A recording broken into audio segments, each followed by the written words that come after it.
To open the greenhouse, release the toggles at the side, both sides, and lift it.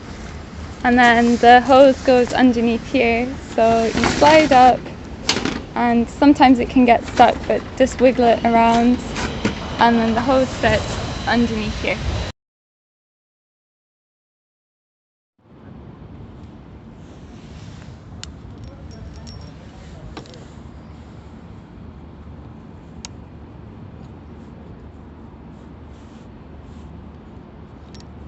This is where you turn the hose on.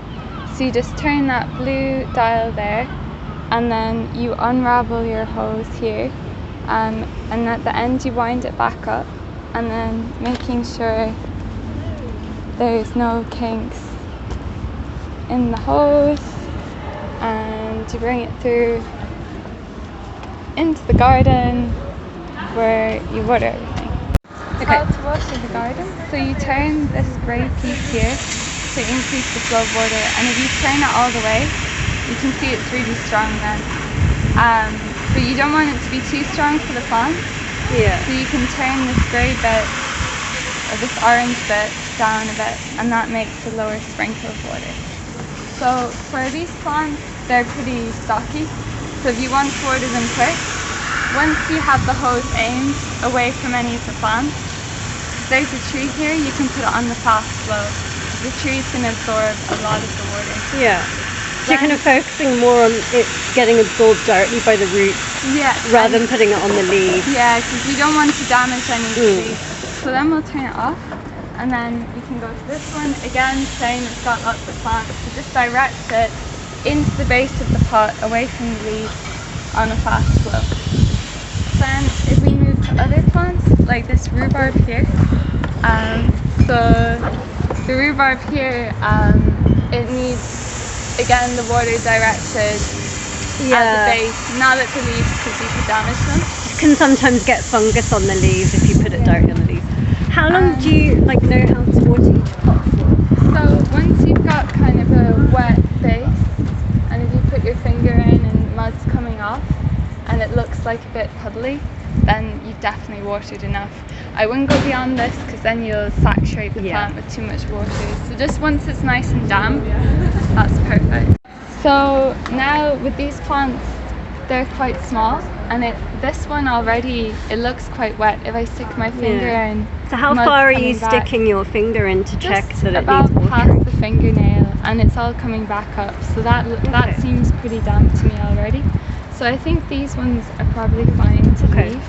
I can check this one as well. Again, my finger's coming back. So that shows that it's already watered. So I think it's alright to leave that. Yeah. So then we can look at the keys. Again, you can see the soil's kind of a dark colour. If I put my finger in, it comes back muddy, so I'll leave that as well. So then we can move on to the other plants. I guess the main thing is just sticking your finger in each kind of main pot. Then the next one is the greenhouses. So these guys, you can see if I put my finger in, it's coming back. Well, it's already got mud on, but this one hasn't. It's coming back with like dried mud. So you can see the base is really dry. So it's a little bit finicky, but you do need to check each pot, because even if there's the same kind of plant growing in different pots, one pot could be smaller than the other, so it could be drier quicker. So these ones you use a really low sprinkle. If I used the fast setting, it would completely destroy the plant. So it's just really low. Is that because the pot size is much smaller? Yeah, the pot size is teeny, so you have to go a lot slower with it. And you kind of just go around to each one. And once the soil becomes dark, then you can end the watering process then. So that one looks pretty good to me. It's pretty dark. So then I'd move on to these ones around the back. Okay, so these ones here, they seem pretty, like the soil is all kind of dry when you pick it up. Whereas if it was wet, it would feel kind of mushy in your hands. Like here, this is kind of like a soft, kind of mushy kind of texture. Yeah. So if it's a dryish texture like this, it means it needs water. So One method that might be easier, instead of using the hose in the plantains, is to use these water bottles with the special hose connection. So you just turn the water bottle this way and squeeze gently, and then it puts the water into the pot nicely.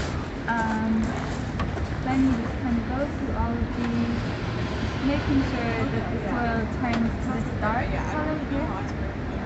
Yeah, that's a nice delicate way of watering the plants, especially the seedlings and like seeds you've just recently sown and stuff. It might be easier than the hose as well, a bit more relaxing because you're less scared about putting it onto the really cross setting accidentally and knocking everything over. So you just go around each pot, making sure the water seems nice and or the soil color seems nice and dark. And if you see water coming out at the end of the pot as well, then you know it's passed all the way through. I think that's it. And would you say it's better to underwater than overwater if you're in doubt? I think if in doubt, make sure the top of the soil is dark and make sure that some water is coming out the base of the pot. And once you've done that, it's perfect. You make your way using the same methodologies as before to the end of the garden and water all of the plants here, with the rhubarb watering at the base and not on the plant leaves. The same goes for these guys. Any plants, just water at the base and avoid blasting the leaves.